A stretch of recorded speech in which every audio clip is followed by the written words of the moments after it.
Речь сегодня идет не только о том, что абонент подключался самовольно на сетях воздушных, там где-то можно визуально отследить.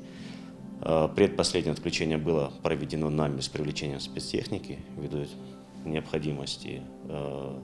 Абонент подключился на газопроводе, который лежит сегодня под землей. И мы должны все понимать, что когда потребители допускают настолько грубые самовольные подключения, вопрос стоит в первую очередь о безопасности газопользования. Сегодня ни сам абонент, ни те соседи, которые рядом с ним проживают, не могут быть уверены в безопасности пользования этим газом.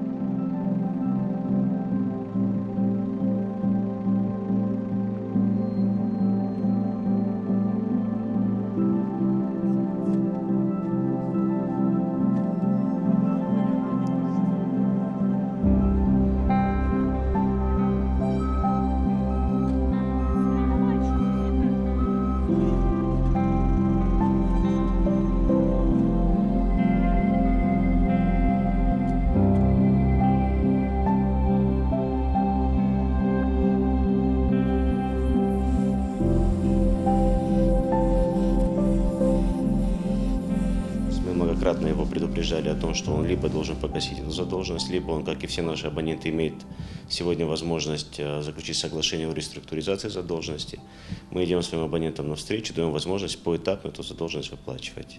Наше предложение абонент отверг. Работы, которые проводились сегодня, они обнаружили, что была произведена врезка мимо узла учета. Это уже можно рассматривать не как бездоговорное, не как самовольное подключение, а как бездоговорное хищение. Соответственно, поэтому абоненту работа будет проводиться.